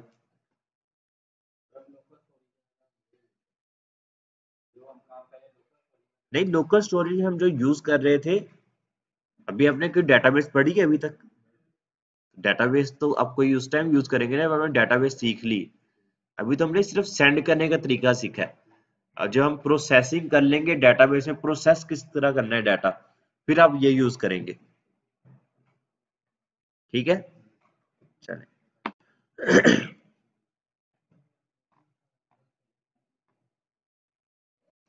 अच्छा, क्लियर है चीजें? अच्छा, ये जल्दी से थोड़ी सी चीजें रह गई हैं, इसको कवर करें जावास्क्रिप्ट को। अच्छा, डाटा टाइप्स, जावास्क्रिप्ट की डाटा टाइप्स बहुत सारी है, दूसरी लैंग्वेजेस की तरह। ठीक है, स्ट्रिंग, नंबर्स, ऑब्जेक्ट्स, अरेज, नल, अनडिफाइंड, ये सारी डाटा टाइप्स ही हैं।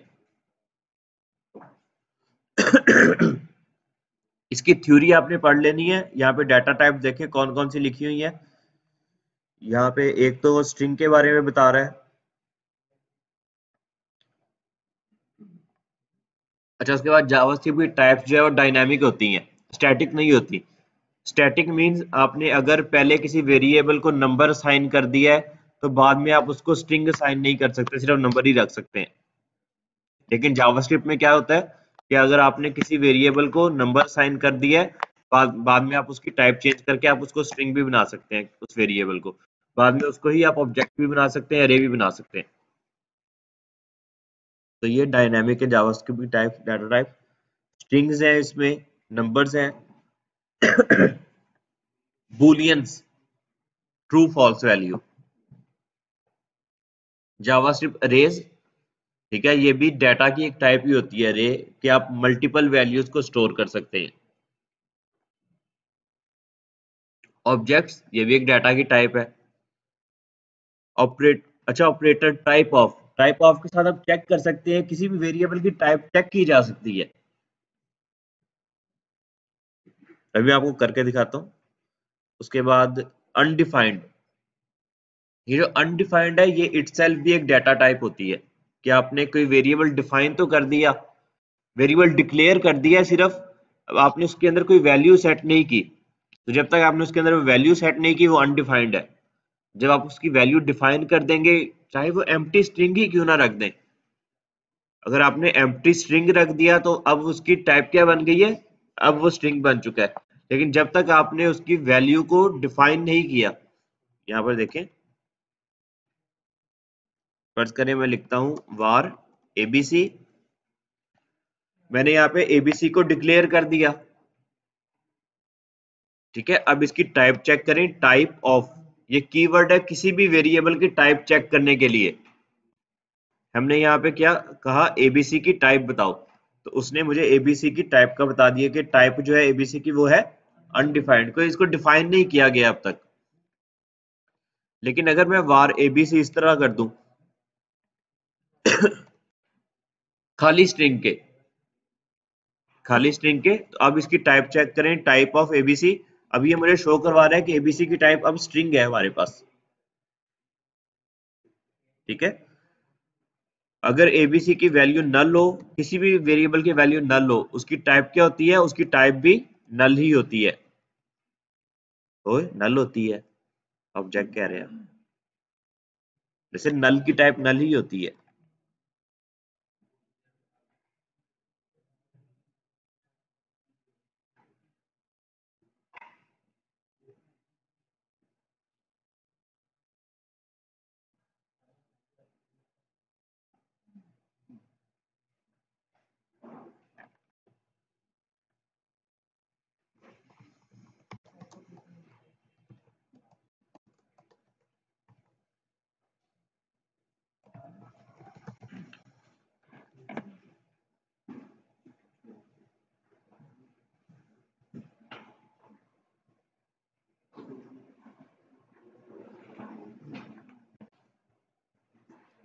अच्छा, ये होती तो नल ही है, तो ये बता रहा है कि जिसने भी लिखी है ये टाइप ऑफ नल,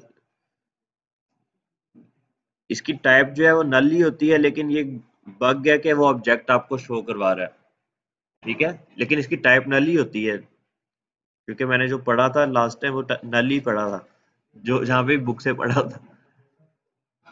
नहीं, अपडेट नहीं हो गया होगा, इसकी वैसे टाइप नल होती है। इसी तरह अगर आप किसी नंबर को चेक करें, वार एबीसी 85.55, बेशक वो फ्रैक्शन में वैल्यू है या फिर इंटीजर में है, ठीक है, इसकी टाइप हमेशा आपको क्या मिलेगी, नंबर।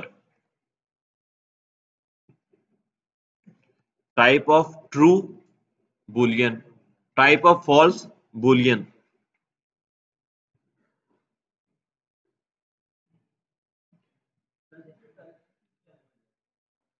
टाइप ऑफ इसकी ऑब्जेक्ट टाइप स्क्रिप्ट जी, उसमें टाइप्स यूज होती हैं, उसमें टाइप बता दी जाती है, लेकिन लाजमी नहीं है कि उसमें टाइप बताएंगे तो काम करेगा। टाइप स्क्रिप्ट एक सुपर सेट है, वो क्या करता है कि आप उसमें कोड जो भी लिखते हैं, टाइपस्क्रिप्ट में आप कुछ भी जो लिखते हैं उसने आपका कोड कंपाइल करने के बाद आपको at the end JavaScript he execute करके देना है जो ब्राउजर पे चलेगा। क्या सर्वर साइड स्क्रिप्ट नहीं है, वो सिर्फ एक सुपर, वो आपके कंप्यूटर में ही इंस्टॉल होगा सॉफ्टवेयर। टाइपस्क्रिप्ट में बस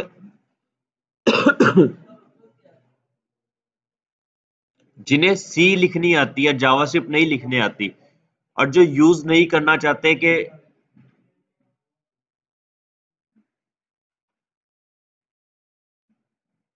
जब आप सी वगैरह लिखते हैं तो आपको आदत हो जाती है कि आपने आप जितने भी वेरिएबल वगैरह डिफाइन करते हैं वो आप टाइप के साथ डिफाइन करते हैं। अब आपको पता हो कि आपने एक मरतबा टाइप किसी चीज की लिख दी है, अब उसको चेंज नहीं करते, ठीक है। उसमें स्टैटिक टाइप्स होती हैं वेरिएबल्स की, डायनेमिक नहीं होती, जबकि जावास्क्रिप्ट क्या है, इसके डायनेमिक है। तो टाइपस्क्रिप्ट क्या करता है, आपको सी का सिंटेक्स दे देता है, सी शार्प का सिंटेक्स दे देता है, अब कोड उसमें उस तरह ही लिखते हैं, ठीक है, कुछ एडिशनल फीचर्स के साथ आप कोड उस तरह ही लिखते हैं फिर वो आपके कोड को कंपाइल कंप्यूटर में ही किया जाता है। कंप्यूटर में कोड कंपाइल करने के बाद वो आपको आउटपुट दे देता है जावास्क्रिप्ट में। वो जावा एट द एंड जो आपके ब्राउजर में जो चीज चलनी है वो जावास्क्रिप्ट ही चलेगी, तो टाइपस्क्रिप्ट नहीं चलेगी। आपको कोड जावास्क्रिप्ट में मिल जाएगा आपको। ये सिर्फ एक सुपर सेट है और सुपर स्क्रिप्ट है, सुपर सेट है जावास्क्रिप्ट का। ठीक है, चलो तो ये अरे की टाइप्स थी। जान तो हम पहले ही चुके थे, कर भी पहले ही सारी चुके चीजें गए हैं, लेकिन आपको पता हो कि ये सारी चीजें जो है ये डाटा टाइप्स हैं, वो चाहे ऑब्जेक्ट हो, चाहे अरे हो, ये चाहे नल वैल्यू हो, अनडिफाइंड हो, ये सारी डाटा की टाइप्स होती हैं।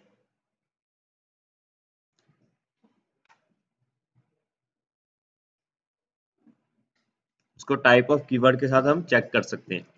ठीक है, क्लियर है।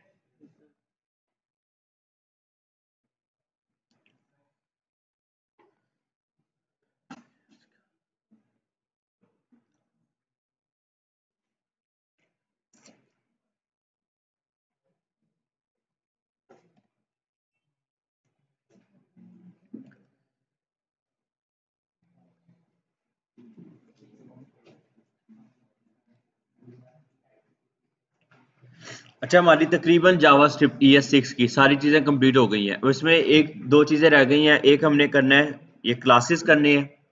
ठीक है, ऑब्जेक्ट ओरिएंटेड प्रोग्रामिंग का पता है, वो हमने जावास्क्रिप्ट में उसको कवर कर लिया है। जब कंस्ट्रक्टर फंक्शन बनाने का हमने तरीका सीखा था, वो उसी को ऑब्जेक्ट ओरिएंटेड प्रोग्रामिंग मेथड कहते हैं। लेकिन ES6 में उसका सिंटैक्स कुछ चेंज कर दिया गया है। चलें ये करते हैं इस पर डिस्कस।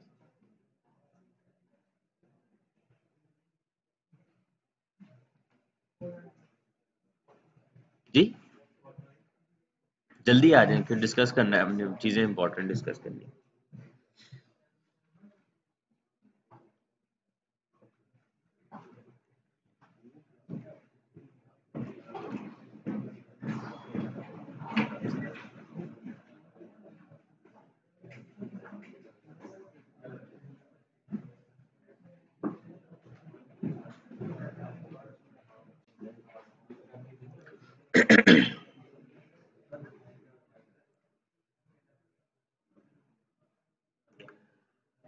क्लासेस, जो काम हम ES5 में कंस्ट्रक्टर मेथड के साथ कंस्ट्रक्टर फंक्शन बनाकर कर चुके हैं, ठीक है, ES6 में सिर्फ उसका सिंटेक्स थोड़ा सा चेंज हो गया। जिस तरह दूसरी लैंग्वेजेस में क्लासेस बनाई जाती है, एक उनका सिंटेक्स थोड़ा सा अलग होता है।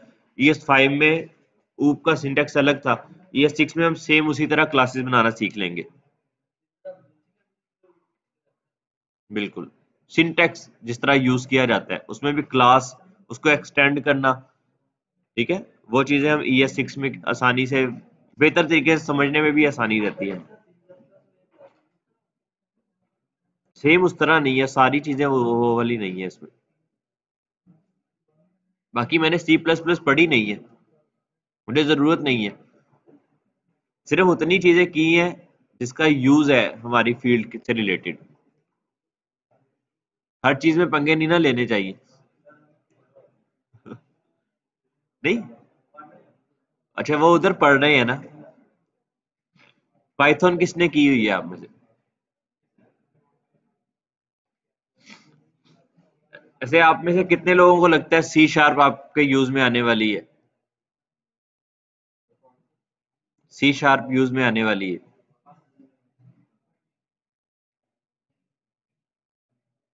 अब नहीं आने वाली इतनी जल्दी, लेकिन फिर भी आप लोग पढ़ रहे हैं। आप लोग क्या चीज? पाकिस्तान में स्कोप है? पाकिस्तान में तो हो सकता है ASP का भी स्कोप हो। .NET भी करवाई जा रही है।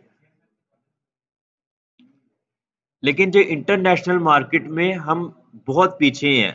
ठीक है, तो यहाँ पर जो हम इस टाइम कोर्स कर रहे हैं वो state of the art technology, state of the art technology यानी कि फन की जो स्टेट इस टाइम चल रही है इंटरनेशनल मार्केट में, हम वो चीजें कर रहे हैं। हम बैक में नहीं है कि इस टाइम फेसबुक जो है वो रिएक्ट को यूज कर रहा है, इटसेल्फ वही खुद रिएक्ट को यूज कर रहे हैं अपनी वेबसाइट में। हम उन चीजों को सीख रहे हैं जो इंटरनेशनल मार्केट में काम की जा रही है, यानी कि हम बहुत पीछे नहीं जा रहे, इधर जो आप सीख रहे हैं पीछे नहीं जा रहे।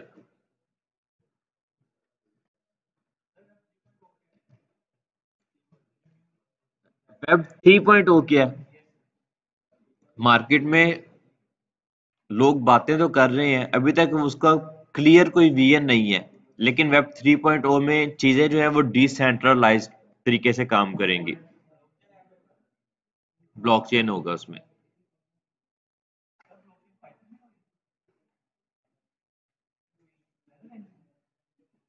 नहीं, उसकी एक लेदर लैंग्वेज नहीं है वो। क्या चीज? ब्लॉकचेन पे बना रहे हैं? चलें, अच्छी बात।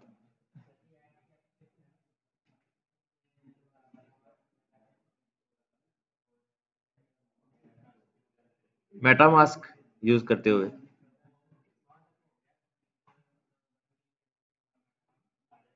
ठीक है, ठीक है।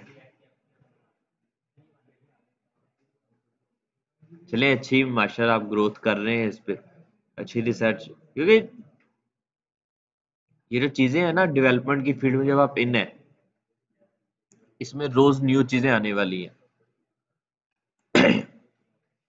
अगर किसी ने सीख कर, अगर किसी ने कोई क्लास देनी भी है ना, उसने खुद से सीख कर ही काम करना है आगे।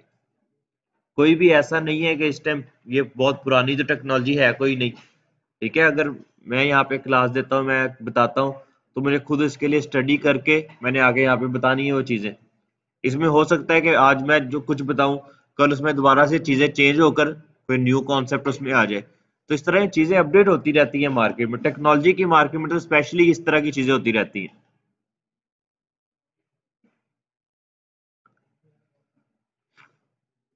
इस टाइम रिसर्च चल रही है सिर्फ मार्केट में, पाकिस्तान में स्पेशली सिर्फ रिसर्च ही चल रही है, क्योंकि हमारे पास इतनी ना तो डिवाइसेस हैं कि हम यूज कर सकें, प्रॉपरली यूज कर सकें इन चीजों को। हमारे पास इतने रिसोर्सेज नहीं है मौजूद कि अगर ये मेटावर्स आ भी जाता है ना मार्केट में, इंटरनेट बाहर तो यूज करना शुरू कर चुके हैं वो इस चीज को, पाकिस्तान में यूज ही नहीं किया जा सकेगा अभी। क्या?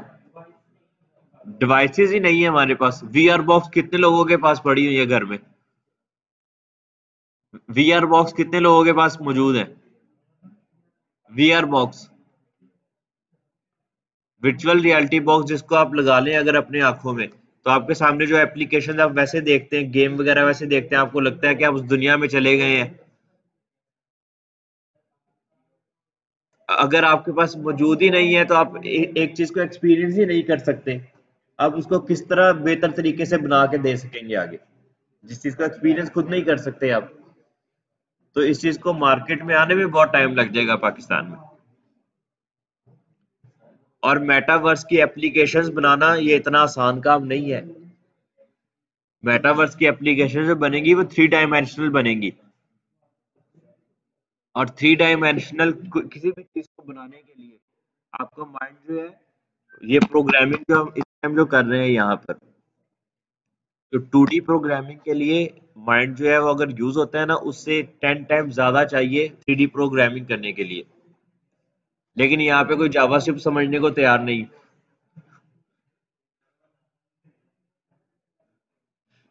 हम टेक्नोलॉजी में इतने पीछे हैं कि हमारी जो, फर्ज करें ना, यहाँ पे जो ऑडियंस जो यहाँ पर आकर बैठी होती है, उन्होंने सुबह उठना है, वहां पर जाके मज्जा दे नाल खेड़ के उन्होंने ये, क्या, यानी कि वो देहात में रहने वाले लोग हैं, वो टेक्नोलॉजी के साथ इतना इन टच नहीं रहते सारा दिन। आपने यहाँ से जाना है, वहां पे जाके अपने दोस्तों के साथ गपशप लगानी है, यहाँ पे जो काम हमने बातें बताई हैं इसकी प्रैक्टिस नहीं करनी, पूरा हफ्ता आपने कुछ पढ़ना नहीं है, और हफ्ते बाद आके अगर आप दोबारा आकर यहाँ पे बैठ जाते हैं, उस चीज का भी नहीं पता लगना।